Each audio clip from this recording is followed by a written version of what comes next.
Jack Doherty's ex-girlfriend, Mckinley Richardson, has just come forward with explosive allegations that could have serious legal consequences for him. We're talking about some truly disturbing accusations, the kind that could land someone behind bars. Mckinley appeared on a podcast alongside another one of Jack's former acquaintances, Camilla Arujo, both of whom claim to have been part of his manipulation and exploitation. And let's just say, the two didn't hold back when exposing what they described as his dark and twisted behavior. So, let's break it all down. That first week, something horrible happened to me. He had a hometown friend there, that he had known. Staying with in the house. In the house. All right. He ended up going to bed. And I just remember waking up and his hand was in my pants. I was in the middle of him and Jack. And I just felt so violated and scared. I woke up freaking out. I pushed him away from me, and I'm like trying to tap Jack. And I'm like, Jack. And he's drunk as I'm like, I don't know what to do. I'm pushing this guy off of me, and he doesn't care. I turned. He just is saying, I'm gonna fuck you right now. And I woke him up, and Jack woke up, and I was like, get him out of here. Like, I don't know what to do. And he's trying to hump me from the back while I'm talking to Jack, and Jack is awake. And Jack is like, bro, get out of here. Like, what are you doing? Go. And he was like, I don't give a fuck. I'm f***ing her right now. I pulled Jack aside. I was like, I need to talk to you. And I was like, do you remember what happened last night? He was like, what are you talking about? What are you talking about? And I was like, he did that to me. And I explained it in detail, and he was like, holy shit, I remember. He was like, oh my God, I'm so sorry. He was hugging me. I don't know what conversation they had with him, but from that day forward, I had never seen him ever again. Jack fully cut him off. It eventually came out later on, while Jack and I were dating for over a year, he had texted Jack and apologized and said that he was on drugs that night, and he was tested positive. And he said, I'm so sorry. I don't know what came over me. I was on drugs. No, I don't know. Fucking sick. I know. In that clip, Mckinley recalls a disturbing incident involving one of Jack's friends from back home. She explained that the three of them, Jack, his friend, and herself, were lying in the same bed when the friend began touching her while she was asleep. It's beyond disgusting, and honestly, hard to even repeat. What makes it worse is that no one ever reported it. Not that night. Not the next morning. Not ever. Something that serious should have been dealt with legally, because when it's ignored, it only gives that person the chance to do it again. And trying to blame it on being under the influence is just a pathetic excuse. No matter what you've taken, you never touch someone without consent. Why was I with him? But he wasn't. He was amazing. And I want people to know that I didn't put myself in a toxic situation, but he was so different in the beginning. And I know what people see of him online, it's obviously negative and all this stuff, but that wasn't who I fell for. It was not that. It was a protector. It was a provider. It was someone that had respect for me and, just made sure I was okay, and opening the car door for me, taking me out to dinner, very respectful. It couldn't get better. I was like, these people love social media. They do fun skits all the time. He was involving me in videos without having OnlyFans. A little bit here and there, they would have a little skit, and then it was fun, and I would be like, oh, that was funny, and it had nothing to do with the whole OnlyFans side of things. Next, Mckinley talked about how, in the beginning, Jack seemed like a completely different person. Sweet, caring, and genuinely loving. And honestly, that's how a lot of toxic relationships start. At first, the guy puts in all the effort, acting like the perfect boyfriend, saying all the right things, taking her out to nice dinners, buying gifts, making her feel special. But once he feels like he's won her over, the mask starts to slip. The affection fades, and what's left is the real version of him, controlling, manipulative, and toxic to the core. He walks downstairs and just starts laughing, with his friends, and I was just like, what's going on? He was very awkward hugging me, and I was like, this isn't, seem right, I'm confused. As soon as everyone wakes up and the girls come to me, even his own friends, everyone that worked for him came up to me and said, listen, Jack hooked up with a girl last night. I don't want you to freak out. Oh yeah, me. I'm not gonna. Right. What are you talking about? I just flew across the fucking chin. Right. That's what I was really upset. Like, my stomach, like, I felt like a pit. I was like, damn, bro. But then they were like, but it's okay because he said that he thought it was you.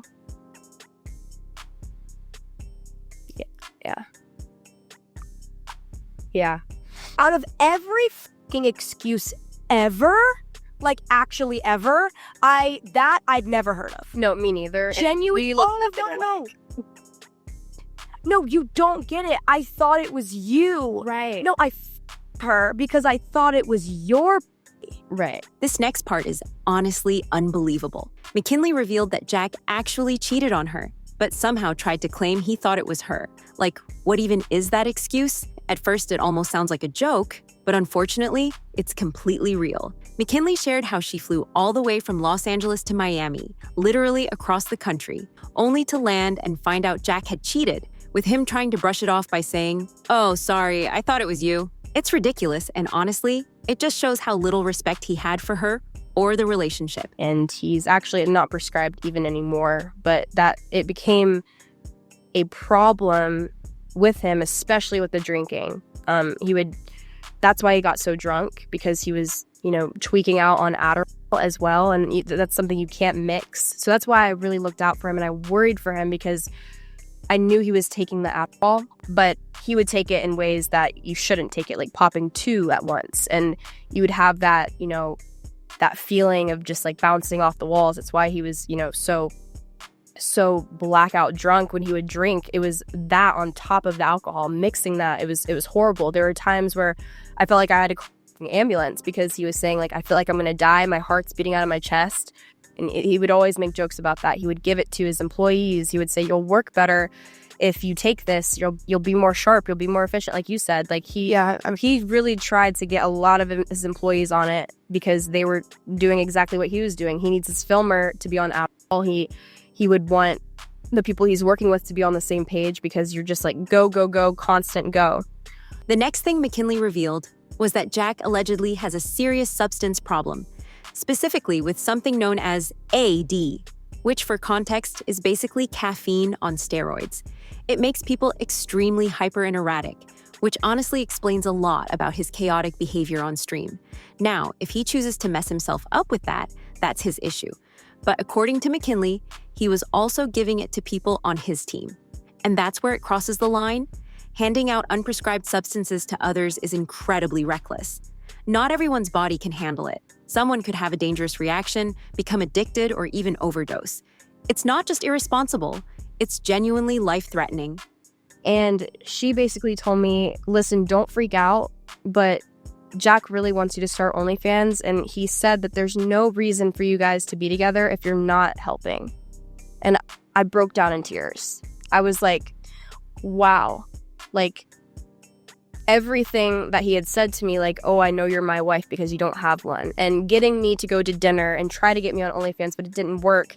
Now it's an ultimatum. He wanted me, when he realized he didn't have the control over me when it came to other people and like what they could say, he realized that he did need to create an ultimatum for me. We ended up going to bed, and I woke up, and that morning he had a contract in hand and he told me to sign it. I didn't even have the opportunity to talk to my parents about it. I was going to call my mom because my mom was more comforting, in that situation, because my dad obviously didn't want to talk to him about that at all. But I didn't even have time for that or for any legal representation. He gave me the contract, and he basically just said sign it. I read through it, and I didn't like how it said, he owns all of my social media accounts, because again, I had a following. I had 500,000 followers on TikTok. I had over 100K on Instagram. That was something I had built for years, and that was something that I held very close to me. So I was like, I just want to make sure, like, in this contract, do you actually own all of my accounts, even the ones that I have? And then he was like, no, the contract means nothing. Like, we can change anything, but it's whatever. Just sign it. So I signed it. And then first words that came out of his mouth were, "You're now Jack Doherty's girlfriend." And that was the day that we had a label. Yeah, that's seriously messed up. Jack apparently didn't even call Mckinley his girlfriend until she signed a contract to start an OF account, which is already strange enough. But what makes it even worse is what was in that contract. According to her, it stated that Jack would own 100% of her social media accounts. That's not just controlling, that's straight up manipulative. It sounds less like a relationship and more like he wanted total control over her life online. The second I signed to him and gave him, access to my accounts and all of this stuff, the disrespect started showing. Like, he was not as respectful as he was in the beginning. A dinner, you could forget about it. We never went on dates. We never did anything like how we did in the past. He was strictly just, content. So I was like, how do you keep up with all of this stuff? Like, I'm exhausted. Like, how does your life, like, how do you continue to do this? And he was like, it's all, like, you should try. He's like, you will be successful. I'm not proud of it at all, but I had a horrible addiction dating him because of him telling me I needed to keep up with him. And also, it's like when Jack's face is somewhere, I was always there. I had to keep up with him through a very long period with just not eating and just waking up and taking out. And I weighed 140 pounds when I moved down to Florida. I wasn't eating for like a week at a time. Like, I was just not hungry. I was stressed out. I was depressed. Man, it just keeps getting darker. Once Jack gained full control over Mckinley's career, everything about him changed. The caring, attentive guy she first met completely disappeared, replaced by someone cold, rude, and manipulative. He stopped putting any effort into the relationship. No more dates, no more affection, because at that point, he didn't need to. She was legally bound to him, and to make things worse, he allegedly became addicted to AD, convincing himself it would help him work harder and earn more money. It's like he traded love and respect for control and greed. We would just, be with each other the entire time and just, be like, I wish this wasn't happening in our house. Like, I wish I could have peace. I wish I could have, be able to go downstairs and sit on the couch and have a nice dinner, but it was not that. And his whole entire life turned into streaming every single day, 24/7.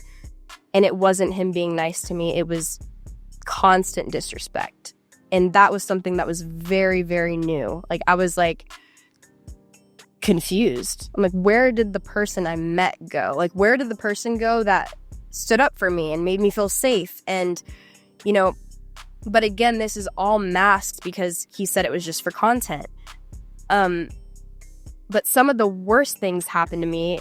Not everything was caught on camera that happened, but a big chunk of things were filmed when I didn't even want them to be filmed. A lot of emotional things happened to me, traumatic events. She went on to describe how living with Jack was nothing short of a nightmare. His house was basically chaos 24/7. Constant streams filled with people fighting, yelling, and arguing nonstop. It wasn't a home, it was a circus. Honestly, it's hard to even imagine how Mckinley dealt with that environment. Having random people running around your house at all hours, pulling wild stunts for content, anyone would lose their mind trying to live through that. He flipped an entire golf cart on top of me on purpose, and it was for a clip. I know that because he was trying his best to flip it. I was in so much pain. He thought it was not that big of a deal. This, again, happened on camera, and he was just worried about getting the good clip and seeing it on TikTok, not making sure I was okay. I knew I needed to go to the hospital when this happened to me. But he had prior obligations to go on a yacht with Antonio Brown, so it wasn't a priority. I was like, Jack, I need to go to the hospital. I was crying. I couldn't even walk. My back was so bruised up, and like my whole entire spine was just bruised. And my neck, it had hit my neck. It literally could have killed me. The way it fell on top of me, it fell on my side. The back of the cart went at the back of my neck, and I crunched over, and then it hit my back. He said that he thought it broke my neck. And I'm like, if you really thought that and you're like not worried about me, that's insane. He tells me like he's going to end stream. He's not going to go on the boat. And I have all of the people that were with him, Antonio Brown included, just saying like, oh, you're going to be fine. Like, just go on the boat. You need a massage. And I was like, that's not what I need. She also shared a shocking story about the time Jack flipped a golf cart while she was in it. Even though she was hurt and clearly needed medical attention, they never went to the hospital. Instead, Jack chose to go on a yacht trip with another guy because it was already scheduled, completely prioritizing his stream and plans over her health. It's honestly disgusting behavior and shows just how little he cared about her well-being. Huge thing was me getting robbed at gunpoint in Compton. I get out for a second, it instantly gets shut down, and then I go into the Sprinter. And I told them, I was like, listen, I think the third spot we're going to, people know we're live streaming. This is very dangerous because takeovers, it's not only just stolen cars, it's stolen guns, it's people in masks, people are stealing things because no one's getting caught. When you're in this situation, nobody is getting caught because there's so many people and so many people have masks on, nobody knows. So I told them, I was like, I think I'm going to stay in the car for the third one. I don't feel safe going out there. And I was sitting in my seat and I remember looking up and making eye contact with two guys in shiesties. And I was like, oh, I hope they can't see me. The lights are on in here. I need to figure out how to turn the lights off. So I get up. Yeah, I get up. I turn the lights off. And then I go in the very, very back so that I'm not near the windshield and they can't see through. And I just laid down. I'm hearing helicopters. I'm hearing gunshots. I'm hearing fireworks. I'm hearing every type of thing, freaking out, so much anxiety. And then I hear the car door open and I pop my head up. I'm like, okay, everyone's back. Finally time to go. When I looked up from the seat, I make eye contact with a guy I'd never seen before in a surgical mask. It wasn't the two guys in shiesties that I had seen. It was a guy with a bag, a gun, and a blue surgical mask with gloves. And I looked at him. He said, who's in this party bus? I didn't think he knew I was in there. So when I popped up and made eye contact with him, I thought maybe it would spook him and that he would get out. And then I saw him hop over the seat into the van. And in this van, you're able to stand up fully straight up. He started running towards me. And I was like, I'm dead. This is the time either get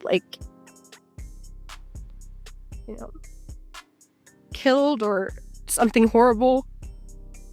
And I just remember saying please, no. I just was begging him. I was like, you can have everything of mine. You can have my purse, you can have my money. I couldn't find my purse anywhere. I was like, where the fuck is it? I was like, please help me find it. I'll give you everything. I completely forgot I had a hoodie on and all my jewelry on. He didn't see any of my jewelry. But in that moment, I would have given everything to him. Of course. When you're in that situation, you don't know, I feel like a lot of people are I wouldn't give up my stuff. It's no, when you are alone, especially a female, in that moment, I was so powerless. He could have done anything to me and get away with it. It could have been a stolen gun. He had a mask on. They could have came back to me dead in the car. This guy actually left his girlfriend stranded in Compton, one of the most dangerous areas in California, maybe even the entire country. She was robbed at gunpoint and nearly lost her life. And when he finally showed up, he treated it like nothing had happened. He started vlogging the whole thing as if it were just another day, completely ignoring how terrifying and traumatic it was for her. And I was like, please shut the cameras off. I cannot, please take me off this camera. And he refused. He refused to shut off the camera. He refused to stop his live stream. He was laughing about it, saying well, you're going to wake up tomorrow and you're going to wake up to all these TikToks and these viral clips. And I'm like, Jack, I don't care. I'm everything is content. I don't know what isn't anymore. Even this, you can't just feel a little bit of empathy for me after going through that. It's pretty clear Jack didn't care about anyone or anything unless it benefited him or helped his content go viral. Everything he did seemed to revolve around views, clicks, and attention, not the people around him. So I was very insecure, and also he would, talk about my body and body shame me, constantly. That was something that I dealt with that for years. He would just say how ugly and skinny my body is and how he wishes I looked how I used to look. He would bring up my old Instagram pictures and say, I want you here. The fact that Jack has managed to get away with all of this for so long is insane. He constantly put Mckinley in dangerous situations, cheated on her, and even body shamed her.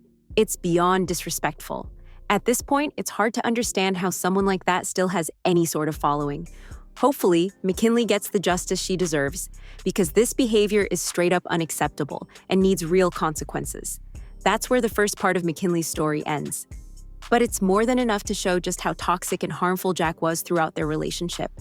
Honestly, it's a relief that she's finally speaking up and shedding light on everything that happened.